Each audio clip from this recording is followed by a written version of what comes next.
Hi, I'm Adam and welcome to the third video in this series, ZX81 from Modern Components. And in today's video, I'm going to be taking a look at building this, a mechanical keyboard for the ZX81 complete with custom keycaps. Let's get started.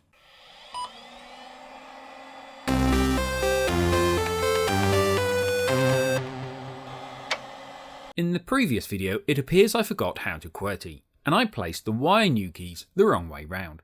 So let's first sort this out.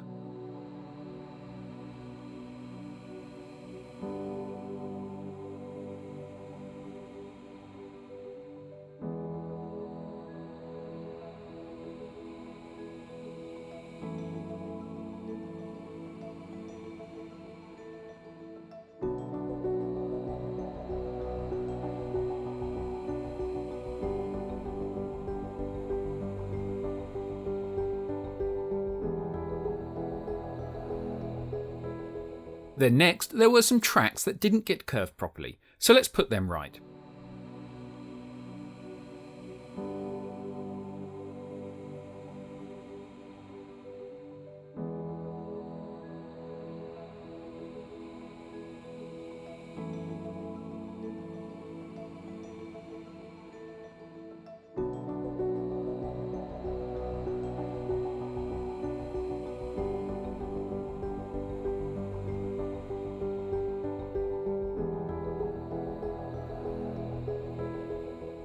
Next, I up-issued the version number and the date, and then I added an Open Hardware logo to the design.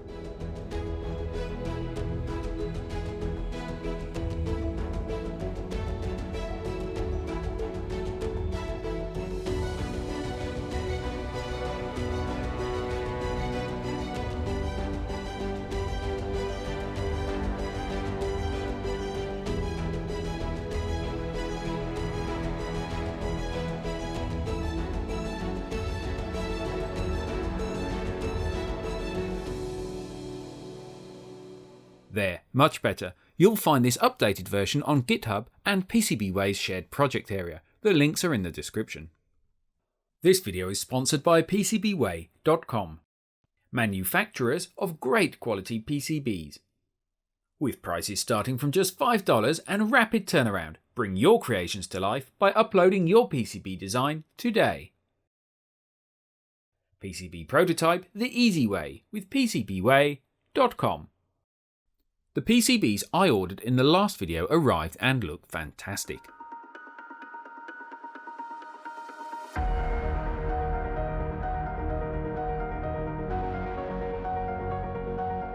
The ZX81 font came out rather well, and the sloth line art is just great. The camera isn't doing the fine lines any justice at all.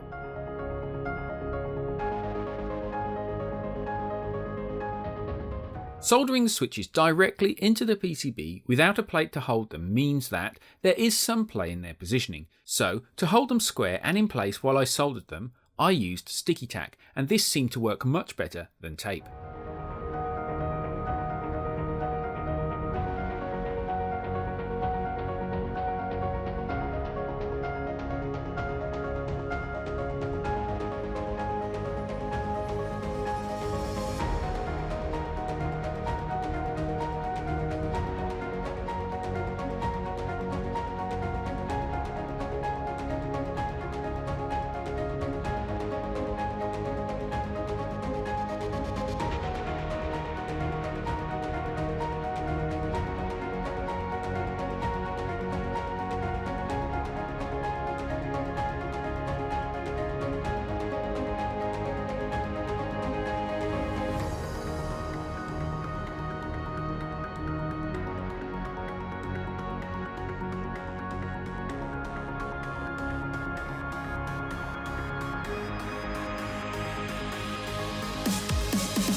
Since I'm using the revision 1 PCB with the Y and the U swapped around, I needed to cut a few tracks.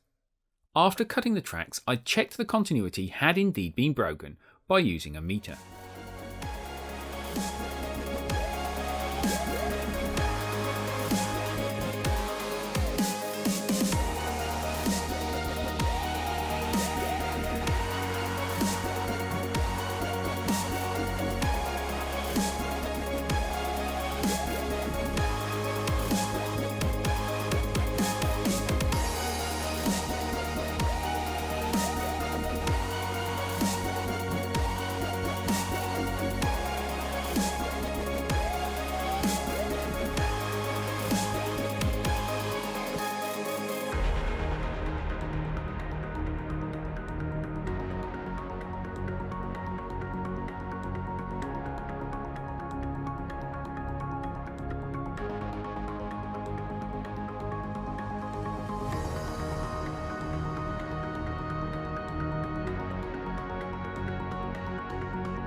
While I waited for the 90-degree header pins to arrive, I soldered these straight pins as a temporary solution.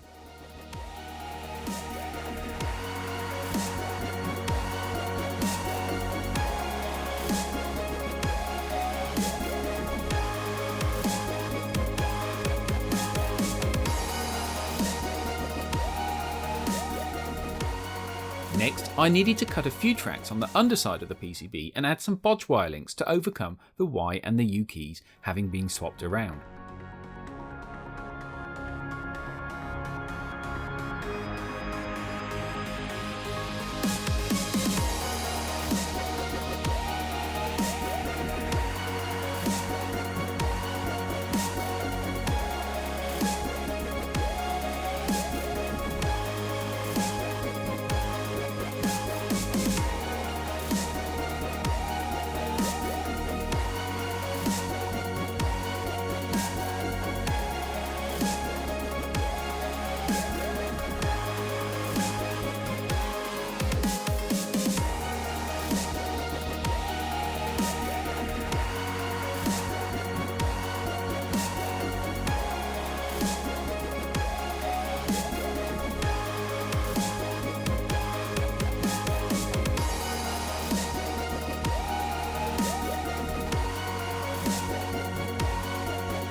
Great, now time for testing.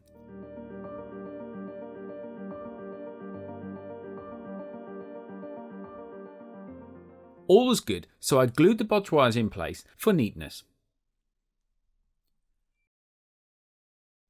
Since I know the keyboard works, I removed the temporary header pins and soldered the LED into place. Now, just to wait for the 90-degree header pins to arrive.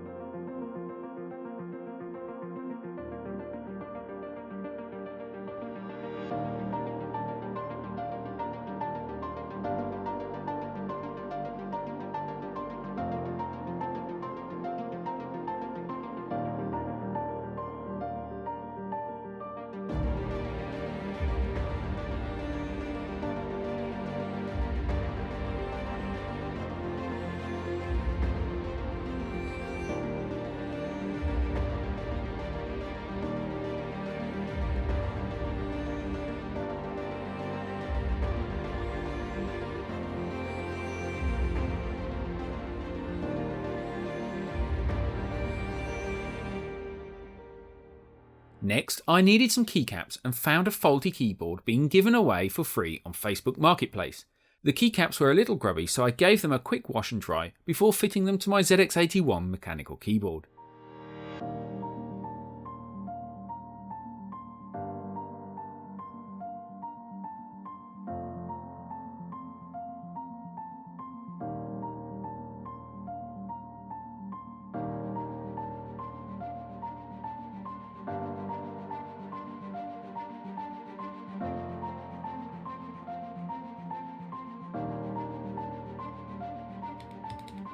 And that feels incredible. A few days later, the 90-degree header pins arrived, and so I soldered them in place and gave the keyboard another test.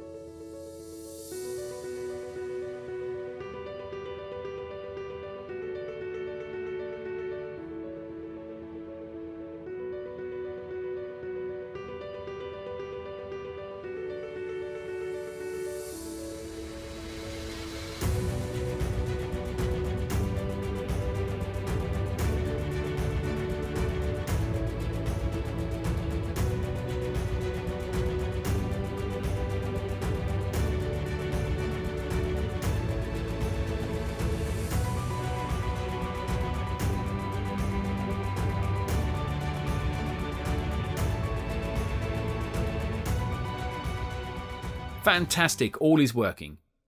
As it stands, my keyboard lacks the Keycap Legends that are shown on the original ZX81 keyboard. Without these on the keycaps, it will be extremely difficult to use. There are 3 options I can see here. 1. Print my own labels. 2. Purchase ready-made labels. 3. Get some custom keycaps made. Now, I've never done any of these before, so I thought I'd give all 3 a go, with the custom set of keycaps being my ultimate goal. I downloaded a template from wasdkeyboards.com in Adobe Illustrator format.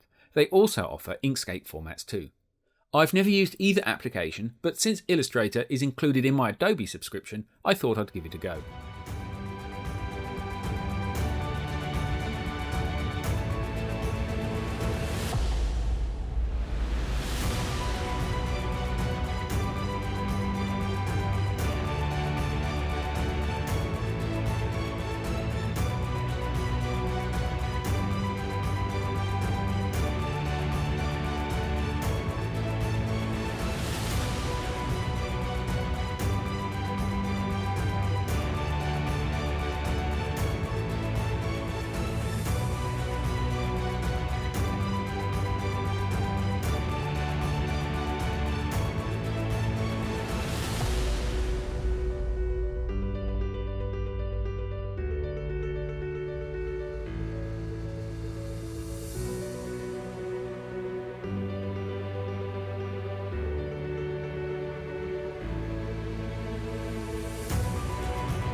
Once I'd finished the design, I printed it on an A4 sticky label and using clear tape placed a strip of tape over each row to prevent the white paper from becoming grubby with use.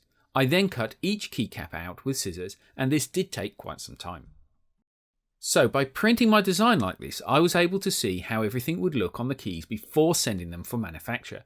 I also noticed a couple of small errors, such as the graphic on the numerical key 8, and I also decided to adjust some of the text spacing. Next, I wanted to see how the professional labels would compare, both for aesthetics and cost. I came across 4keyboard.com, who do a label set for the ZX80, ZX81 and ZX Spectrum. I want to point out that I am in no way affiliated with 4keyboard.com and purchased these labels with my own money.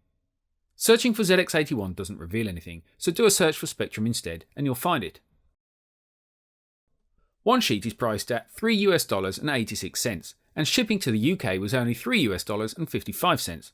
So in some cases this may actually prove cheaper than purchasing a box of A4 sticky labels, and definitely a lot easier than laying out your own labels and printing them.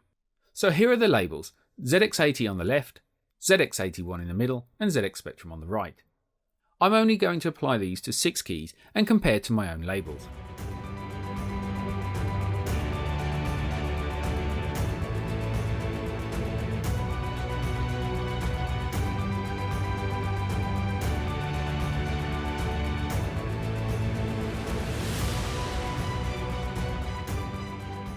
I do think that these black labels look much better on these black keycaps than my white labels, and for the price, I don't think you can go wrong with them either. But my ultimate goal was to get some custom keycaps manufactured.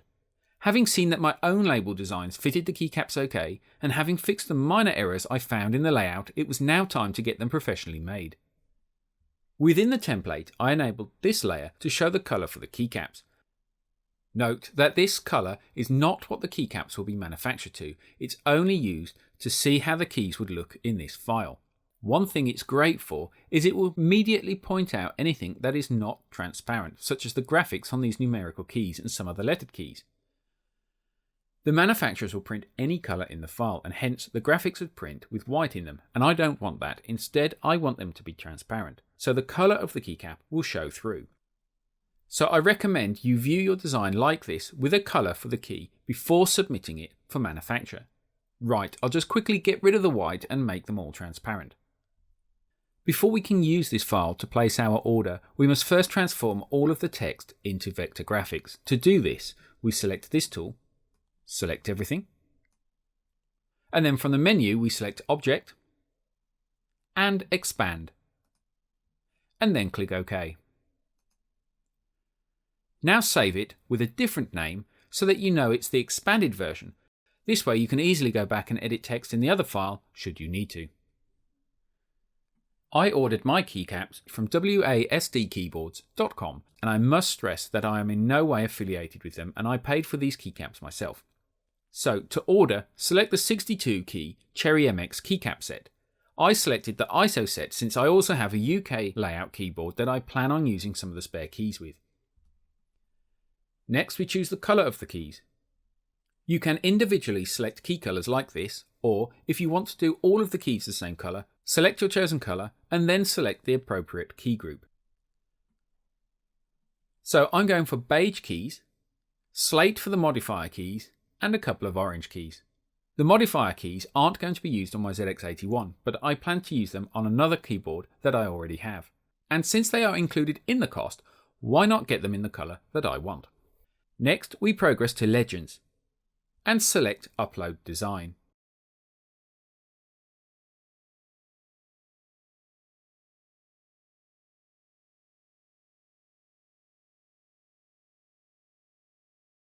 Once you've uploaded the expanded design, progress to Options, and if necessary, you can add some comments here. Finally, add to the cart and pay.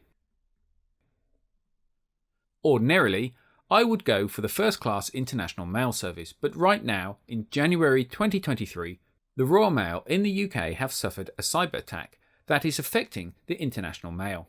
So, for my order, I decided to go for the UPS delivery, and it was super fast.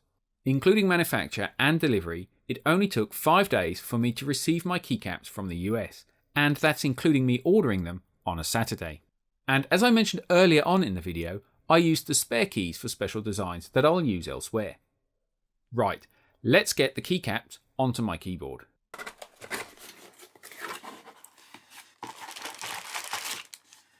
Fantastic. So in here I have my keycaps, a sticker from WASD, a keycap puller is also included, that's great, and I used the spare keys for special designs. So there we go. Let's get these out and popped onto the machine.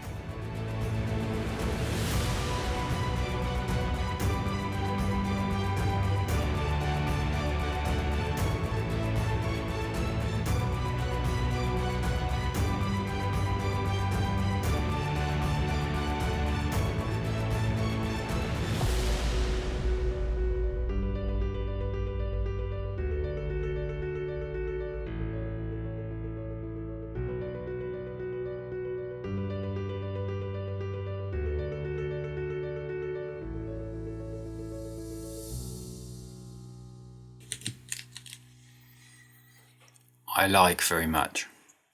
That is nice.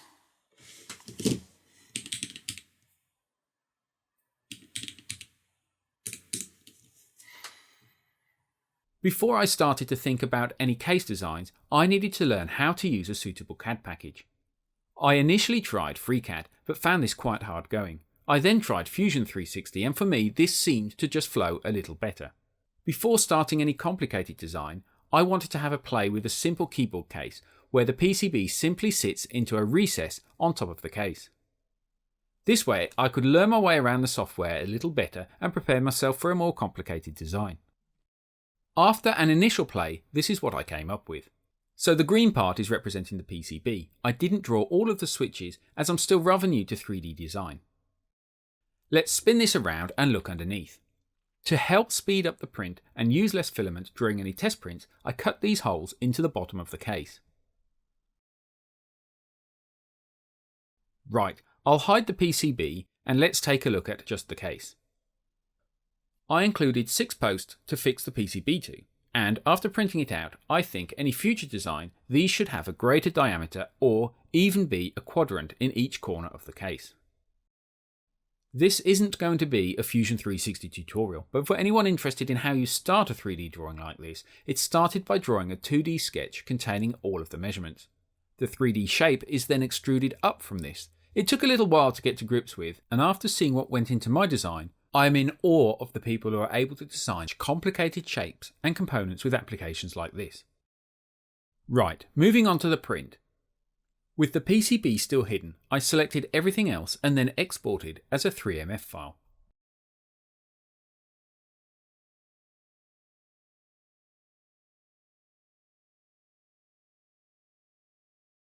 I then imported this 3MF file into Snapmaker Leuben. And if I zoom in and rotate a little, here you can see my design.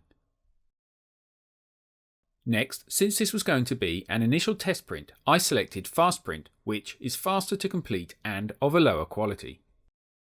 I've limited experience with 3D printing, but have discovered when printing something like this, it tends to curl up at the corners, at least on my printer anyway. And one way to overcome this is to select this so-called raft adhesion type. To print, click Generate G-code and save to a file on a USB stick or whichever media your printer supports. Then print. And here is my completed ZX81 mechanical keyboard in its initial test 3D printed case. To say that typing on this keyboard is a delight compared to the original membrane keyboard would be an understatement for sure. With regard to casing the entire computer, I did mention in the last video that someone called Patrick in the US is looking into some wooden case designs for me. I did ship him a kit of parts so he could put one together and try out the PCB in his case. However, the day after I shipped the package to Patrick, the Royal Mail here in the UK experienced a cyber incident which has left them unable to process incoming or outgoing international mail. So 3 weeks later, it is still sat in my local post office. So hopefully we'll look into case designs in the next video. Subscribe to join me next time.